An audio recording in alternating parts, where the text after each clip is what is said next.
Technical Punjabi channel पर आप सभी का स्वागत है। जैसे कि आप जानते हो कि हम आपके लिए हिंदी साहित्य के रिगार्डिंग वीडियोस लेके आते हैं। सो आज हम हाजिर हुए हैं एक नई वीडियो के साथ जिसका विषय तुलसीदास। जैसे कि देखो, पहले हमने किया था राम काव्यधारा की प्रवृत्तियाँ। अब उसी राम काव्यधारा के एक प्रतिनिधि कवि तुलसीदास जी के बारे में आज हम करेंगे। सो पीडीएफ के माध्यम से वैसे ही शुरू करेंगे। अगर आपको पीडीएफ चाहिए तो इस वीडियो के जो डिस्क्रिप्शन होगा उसमें टेलीग्राम ग्रुप का लिंक देंगे और वहाँ उस लिंक को आप क्लिक करके आप टेलीग्राम ग्रुप को ज्वाइन कर सकते हो और वहाँ से पीडीएफ ले सकते हो। तो शुरू करते हैं आज की वीडियो। गोस्वामी तुलसीदास जी। सबसे पहले मेन बात बता रही हूँ कि गोस्वामी तुलसीदास जी की राम काव्यधारा के प्रतिनिधि कवि हैं। ये मतलब पीडीएफ में जो नहीं है वो बातें भी कुछ बताई जाएंगी, तो ध्यान से सुनिएगा। देखिए, गोस्वामी तुलसीदास जी का जन्म 1532 ईस्वी में हुआ था और उनकी मृत्यु 1623 ईस्वी में हुई थी। ठीक है, अब उनके बारे में कुछ रचनाएं मिलती हैं उनके जीवन के बारे में, क्योंकि हर जो कवि होता है, जो साहित्यकार होता है, उनके जन्म को लेकर भ्रम ज़रूर होते हैं। तो जैसे मूल गोसाई चरित है तो वेणी माधव द्वारा रचित है ये ग्रंथ, तो इसमें तुलसीदास जी के बारे में है। और ऐसे ही रघुवर दास द्वारा जो रचित है तुलसी चरित, उसमें हम देख सकते हैं। एक प्रियादास जी के द्वारा है भक्तमाल की टीका। जैसे भक्तमाल है नाभादास जी का है, तो भक्तमाल की टीका लिखी है प्रियादास जी ने। तो उसमें कुछ प्रसंग, कुछ उनके जीवन के बारे में हमें जानने को मिल सकता है।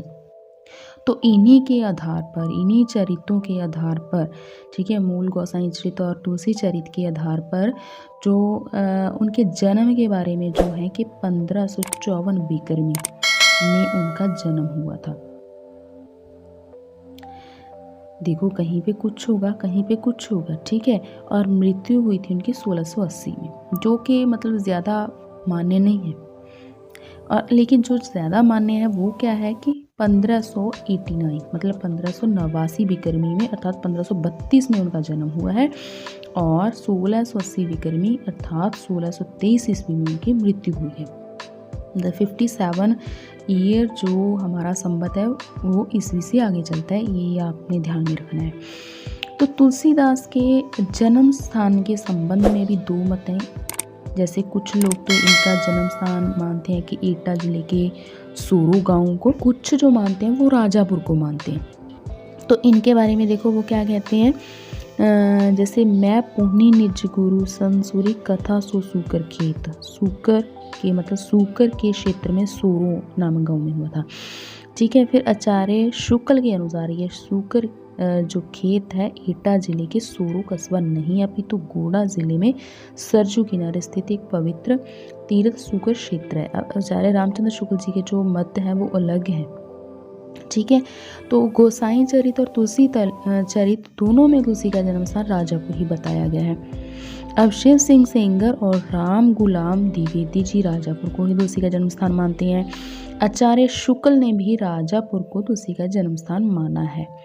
अब हमें तो भ्रम में पड़ गए हम तो, लेकिन अगर पेपर में आ जाए तो इनका जो जन्म स्थान है वो सोरो ही अधिक मान्य है, सोरो गांव, क्योंकि ये नंददास जी के भाई थे और नंददास जी का जन्म भी सोरो जो गांव में ही हुआ था। अब देखो आगे ये अगर आप ज़्यादा जानना चाहो तो ये जान सकते हैं, लेकिन मैं आपको मेन इंपॉर्टेंट बातें बता रही हूँ। देखो, जो इनके पिता का नाम आत्माराम दुबे था और इनकी माता का नाम होसी था।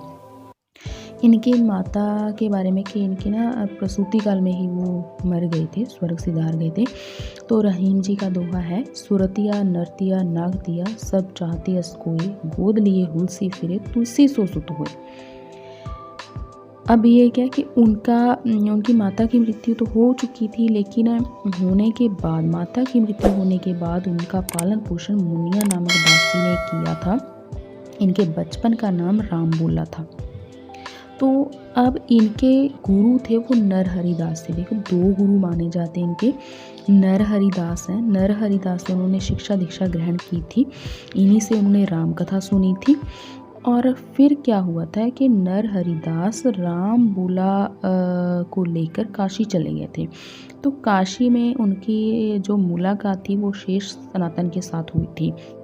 तब शेष सनातन ने नरहरिदास से उनको उधार में मांगा था। अब मतलब सेकंड गुरु जो उनके थे वो शेष सनातन थे, फर्स्ट गुरु लेकिन ज़्यादा मतलब अगर पेपर में आ जाता है तो नरहरिदास ही आपने टिक करना है, या नरहरियानंद भी लिखा हो सकता है, ठीक है। अगर सेकंड गुरु जैसे पूछ लिया जाए तो शेष सनातन जी हैं। अब तुलसी का जो विवाह है वो रत्नावली से हुआ था। उनकी पत्नी का नाम रत्नावली था। अब ये इसके पीछे में एक कथन है कि एक बार वो अपने मायके चली गई थी तो उनके पीछे ये भी क्या थे कि उनके प्रेमी इतने अनुरक्त थे कि चढ़ी नदी को पार करके उनके पीछे ही चले गए थे। तो उनकी पत्नी उन्हें धिक्कारते हुए क्या कहती है वो दोहों के माध्यम से लिखा गया, वो हम देखते हैं। लाज न लागत आपको दौरे आयो साथ, धिक्ति कैसे प्रेम को कहा कहूँ मैं नाथ। दूसरा है, अस्ति चरम मम देहि ममता में ऐसी प्रीति, ऐसी जय श्री राम है होती तो न भवभीति। मतलब वो कहती है कि अगर ऐसा जो प्रेम मेरे से कर रहे हो, ऐसा प्रेम अगर राम से करते तो शायद इस संसार से पार हो जाते। तो वहीं से क्या हो गया कि तुलसी जी काशी चले गए और राम के जो अपना नाम स्मरण में उनको स्वामी मानकर, भगवान मानकर अपनी पूजा आराधना थी वो करने लगे। आगे उनके ग्रंथों के बारे में बताते हैं। देखो 12 ग्रंथों की रचना की थी। इसमें 5 बड़े ग्रंथ हैं, 7 छोटे ग्रंथ हैं। तो 5 जो बड़े ग्रंथ हैं वो है रामचरितमानस, विनय पत्रिका, कवित रामायण।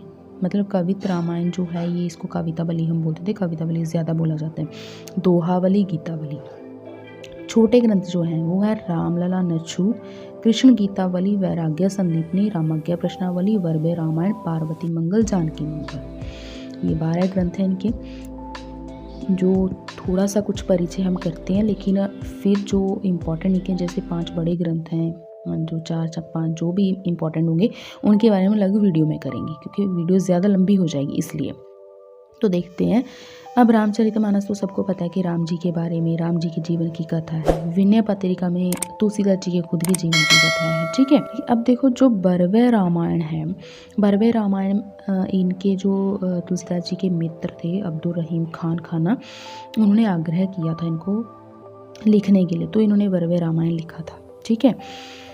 अब इसमें क्या है कि इसमें नायिका भेद है, बरवे छंद में नायिका भेद है, ठीक है। कृष्ण गीतावली जो है इसमें क्या हुआ था कि एक बार जो सूरदास जी तुलसीदास जी को मिलने आए थे, चित्रकूट आए थे, तो उसके बाद ये वृंदावन जा रहे थे तुलसीदास जी। तो उस जाते जाते रास्ते में इन्होंने ये कृष्ण गीतावली की रचना की थी, ठीक है। जैसे मतलब इसके में कृष्ण जी के बारे में है। फिर रामाज्ञा प्रश्नावली, रामाज्ञा प्रश्नावली में क्या है, रामाज्ञा प्रश्न मतलब क्या है कि प्रश्न करता है कोई और स्वयं ही उत्तर मिलता है उसे, ठीक है। लिखते जाते जैसे हम कुछ पढ़ रहे हैं तो हम स्वयं ही उत्तर पाएंगे, स्वयं ही हमारे प्रश्न होंगे।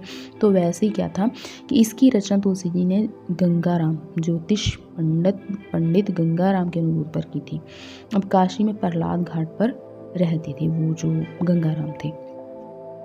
अब हनुमान बाहु की पीड़ा तुलसीदास जी ने बाहु पीड़ा से मुक्ति पाने के लिए की थी। फिर विनय पत्रिका जो है ये एक कहते हैं कि कली काल से मतलब काल से मुक्ति पाने के लिए जो तुलसीदास जी ने विनय पत्रिका की रचना की थी। एक पत्र था, एक अर्जी थी, एप्लीकेशन थी जो राम के दरबार में भेजनी थी, सीता के माध्यम से भेजना चाहते थे। वो चाहते कि सीता ही उनके सम्मुख प्रस्तुत करे इसे। तो ये मेन परिचय और ये तुलसीदास जी का जीवन चरित्र है। इतना कर लोगे तो बहुत अच्छा है। और इसके बाद हम रामचरितमानस जो कि बहुत ही महत्वपूर्ण ग्रंथ है, इसमें बहुत सारे प्रश्न आते हैं, वो हम अगली वीडियो में करेंगे। सो वीडियो अच्छी लगी है तो वीडियो को लाइक, कमेंट, शेयर ज़रूर कीजिएगा। वीडियो देखने के लिए आपका बहुत बहुत धन्यवाद।